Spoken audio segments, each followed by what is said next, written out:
I am Thoth, and I speak to you in the language of Ra, for it was spoken to you even before my words were heard.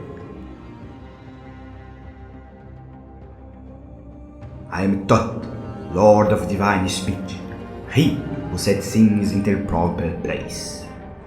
I render divine offerings to the gods, invocation offerings to the Aku.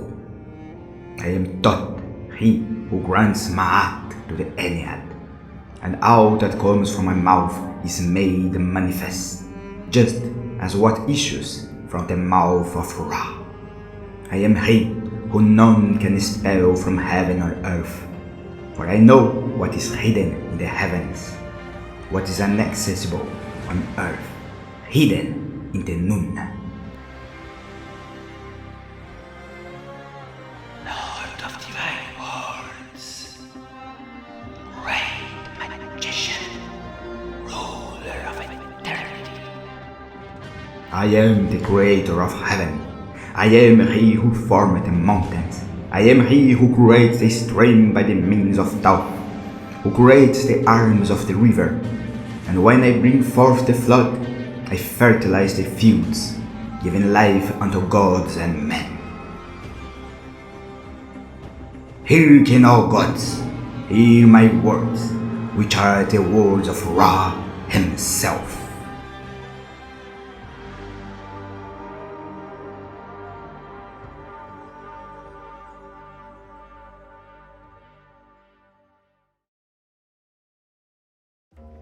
Greetings, Egyptology lovers, Dua Ankh Senep.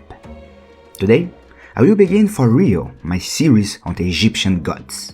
And to start, what better choice, if not the one for which this channel was dedicated? Thoth, the Lord of Writing.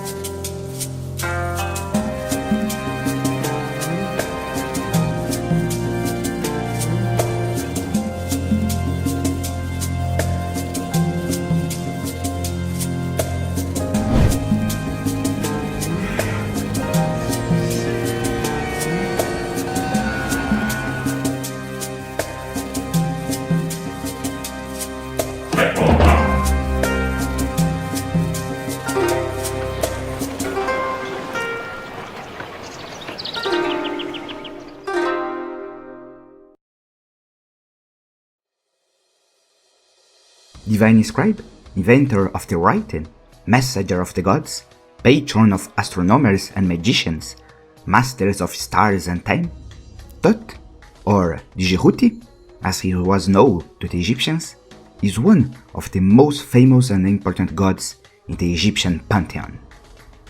However, we do not have a clear origin for this deity.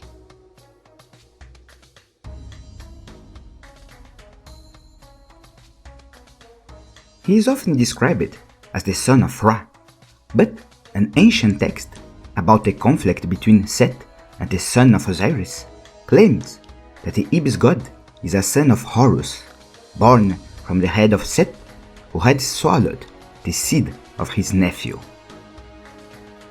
Thoth is a god who has always been associated with the moon. In a myth, Ra is said to have ordered the Lord of Scribes to enlighten the world while he was absent in the realm of the dead. In another, Thoth would have played dice with Khonsu, a moon god, and every time he won, he would receive some of his light. With his prize, Thoth created 5 new days, where Nut, goddess of the night sky, could have her sons. And those days would later be known as the 5 days that marked the end of the year. Two goddesses are often associated with Thoth having the role of their wives. Nemeret Awai, goddess of justice and laws, and Seshat, whose name means she who writes, and who watches over books and libraries. It is with the latter that Thoth counts the years of the reign of kings. Sechat sometimes appears as his daughter. Thoth also appears in a papyrus named the Cycle of Satani. Satani, son of the famous Ramses II, was a powerful magician, and his papyrus describes his adventures. In a tale known today as Satani and the Book of Thoth, Thoth appeared as the holder of a book capable of giving extraordinary powers to whoever was able to read it.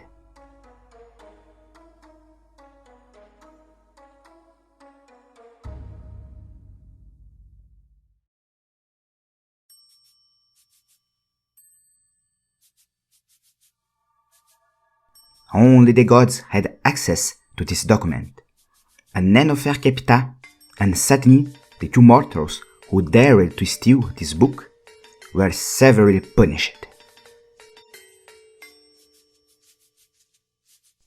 And even if it does not appear directly, Thoth is mentioned in the story of Khufu and the magician. The god is the one who created the plans of the most perfect pyramid, plans that the king desired deeply. Thoth is also related to Osiris. It is he who writes the result of the judgment of the heart. One of his epitaphs was the vizier who judges in all fairness, and he was the god sought after by those who wanted to obtain a social promotion. Indeed, the royal positions in Egyptian society were reserved for cultivated people. Wisdom was one of the qualities most appreciated by this civilization.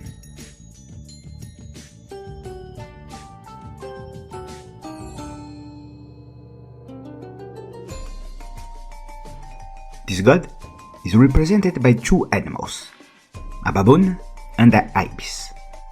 The baboon was an animal associated with sunlight, the knowledge it brings, and the wisdom. The ibis, meanwhile, was a symbol of writing. Its beak looked like the brush used by scribes. And when they look for food, their movements make signs traced in the ground.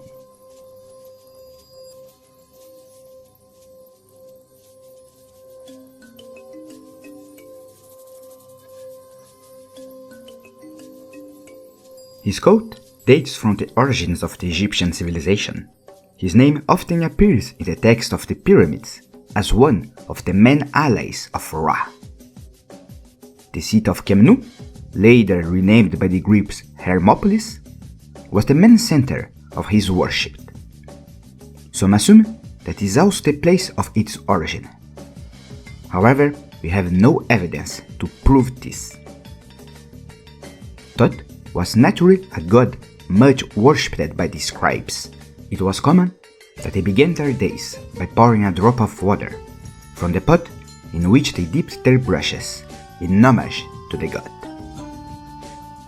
Thoth was also highly respected by the pharaohs.